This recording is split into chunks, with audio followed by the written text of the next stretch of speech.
News میں ان کو دنیا کا 8واں پاورفل شخص قرار دیا گیا۔ 2015 میں ایک اور اخبار فورٹین نے ان کو بڑا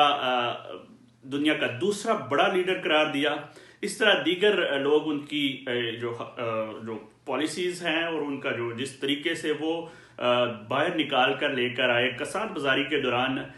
تمام ممالک کو متحد رکھا اور کسی بھی ملک کو صرف ڈیٹ کی وجہ سے باہر نکلنے نہیں دیا۔ اس حوالے سے ان کو پورا نہ صرف یورپی میڈیا بلکہ انٹرنیشنل میڈیا بھی بڑا پاورفل شخص سمجھتا ہے، اور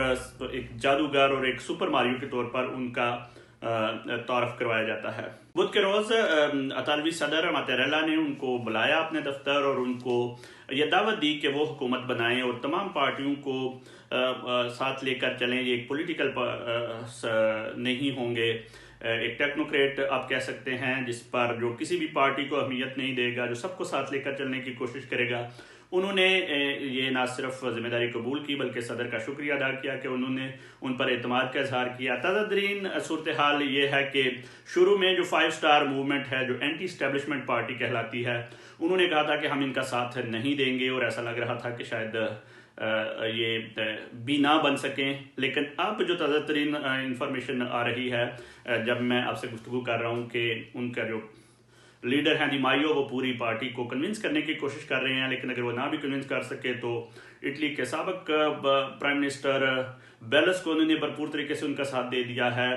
پی ڈی پارٹی زنگاریتی ان کے ساتھ ہو چکی ہے، اور مین جو اس پورے کھیل کا جس کو ولن قرار دیا گیا ہے ماتیو رینسی، ان کے اوپر تو یہ شک کیا جا رہا ہے کہ انہوں نے جان بوجھ کر حکومت گرائی ہے، کیونکہ وہ ماریو ڈریگی کو لے کر آنا چاہتے تھے، اس لیے وہ تو پہلے ہی ان کے ساتھ ہیں۔ اور اب یہ امید سالوینی لیگا نارد کے ان کا یہ کہنا ہے کہ ہم ساتھ دیں گے، لیکن اگر یہ بھی دوسرا کونتے ثابت ہوا تو پھر ہم ساتھ نہیں دیں گے۔ لیکن امید یہی کی جا رہی ہے کہ ماریو ڈریگی پر ساری پارٹیاں متفق ہو جائیں گی۔ اب جب میں آپ سے گفتگو کر رہا ہوں، میٹنگز جاری ہیں، اور ابھی تک جو پلہ لگ رہا ہے وہ باری یہی ہے کہ ماریو ڈریگی ان کو قائل کرنے میں کامیاب ہو جائیں گے، اور اس کے بعد ان کو ووٹ آف کانفیڈنس دینا پڑے گا اور وہ پھر نئی گورنمنٹ بنائیں گے۔ انہوں نے اپنے بیان میں یہ کہہ دیا ہے کہ میں سب سے پہلے تو اس پینڈیمک سے نکالنے کی کوشش کروں گا ملک کو، جو کرونا وائرس کا سلسلہ شروع ہوا ہے، ویکسینیشن کا عمل جو ہے وہ پورا کروں گا، اور جو بڑے چیلنجز ہیں اٹلی کے، انہوں نے کہا کہ یہ چیلنجز کوئی بہت بڑے چیلنجز نہیں ہیں ایسے وقت میں جبکہ یورپی یونین کی جانب سے تمام ممالک کو مدد حاصل ہے۔ تو بہت زیادہ امیدیں ہیں ان پر کہ وہ اپنے ملک کو اس بحران سے نکال سکیں گے۔ اس حوالے سے تازہ ترین اپڈیٹ ہوئی تو ہم اس پر ویلاگ کرتے رہیں گے۔ اٹلی کی حکومت پہلے کرایہ داروں کے لیے فنڈ کا اعلان کر چکی ہوئی ہے کہ جن لوگوں کو کرایہ ادا کرنے میں مسئلہ ہے ان کو حکومت مدد کرے گی، لیکن اب ایک انوکھا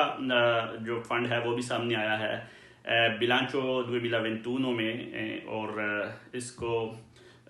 ڈکریتو ریسٹورو میں بھی شامل کیا گیا ہے اور فوندو پردوتو میں بھی شامل کیا گیا۔ یہ ہے مالک مکان کے لیے، کہ مالک مکان کی بھی جو حکومت ہے وہ مدد کرنے جا رہی ہے۔ ایسے تمام مالکان جنہوں نے اپنے مکان کرائے پر دیے ہوئے ہیں اور وہ اپنے کرایہ دار کے ساتھ کانٹریکٹ تبدیل کرتے ہیں اور اس کی کرائے میں کمی کرتے ہیں، یعنی مدد کرنا چاہتے ہیں اپنے کرایہ دار کی، ان کو حکومت نے اختیار دیا ہے کہ وہ ایجنسیا دelle entrate میں اپنی اپلیکیشن دے سکتے ہیں، حکومت ان کی مدد کرے گی، ان کو پیسے دے گی۔ 1200 یورو کا یہ فنڈ رکھا ہے حکومت نے ایسے مالکان کے لیے جو جنہوں نے مکان کرائے پر دیا ہوا ہے اور وہ اپنی کانٹریکٹ کی کنڈیشنز تبدیل کرنے جا رہے ہیں۔ بہت اچھا سٹیپ ہے ایک لحاظ سے، نہ صرف کرایہ داروں کے لیے بلکہ مالک مکان کے لیے بھی، کیونکہ یہ پیسے ڈائریکٹ حکومت کی جانب سے مالک مکان کے اکاؤنٹ میں آئیں گے، اور یہ اصل میں حکومت چاہ رہی ہے کہ مدد کی جائے اپنے عوام کی اور لوگوں کو اس طرف لایا جائے کہ نہ صرف کرایہ دار حکومت سے مدد مانگتا رہے بلکہ مالک مکان بھی جو ہے وہ ان کی ہیلپ کرے اور اس کرائے میں کمی کرے، کیونکہ جو کرونا کی وجہ سے کاموں کی صورتحال بہت خراب ہو چکی ہے اور اس وقت پورے ملک میں جو ہے صورتحال آمدن کے لحاظ سے کم ہو چکی ہے۔ تو ایک بڑا اچھا سٹیپ ہے، بڑا بگ سٹیپ ہے۔ فروری کے اینڈ میں یا مارچ کے شروع میں یہ ڈینش پارلیمنٹ نے بہت زبردست قسم کا ایک فیصلہ کیا ہے ووٹنگ کے ذریعے، اپنی جو ایکس منسٹر برائے امیگریشن ہیں ان کی اب امپیچمنٹ کرنے جا رہی ہیں، ان کا محاسبہ کرنے جا رہی ہیں. عدالت کی طرف سے ان کو نوٹس ملے گا اور یہ 26 سال میں پہلی دفعہ ہوا ہے کہ کسی منسٹر کو محاسبے کا سامنا کرنا پڑے گا. اس منسٹر انگر اسٹروکبے کا یہ جرم تھا کہ انہوں نے اپنے مینڈیٹ 2015 اور 2019 کے درمیان امیگرینٹس جوڑوں کو علیحدہ علیحدہ کر دیا تھا. ایک ایسی پالیسی بنائی تھی کہ جس میں جو کپلز ہیں ان کو کہا تھا آپ اکٹھے نہیں رہ سکتے. وجہ یہ بتائی تھی کہ آپ کپل کی جو عمر ہے وہ 18 سال سے کم ہے، اور ڈنمارک کا یہ قانون ہے کہ 18 سال سے کم عمر کے لوگوں کو کپل تسلیم نہیں کیا جاتا. اس پر اس وقت ان کی پارلیمنٹ میں بحث ہوئی. 139 ووٹ کے مقابلے میں صرف 30 ووٹ آئے. مخالفت میں 139 ممبران پارلیمنٹ کا کہنا تھا کہ یہ انہوں نے ظلم کیا اور کپلز کو الگ کیا. امیگریشن جو ہے اس میں آپ تعصب نہیں کر سکتے، آپ متعصبانہ رویہ نہیں رکھ سکتے، اور یہ ایک مثالی بن جائے گا فیصلہ اگر ان کا محاسبہ ہوتا ہے. تو آئندہ آنے والی حکومتیں اور آئندہ آنے والے امیگریشن منسٹرز بھی ان چیزوں کا بہت زیادہ خیال رکھیں گے کہ جو چیز وہ اپنے لیے پسند کرتے ہیں وہ دوسرے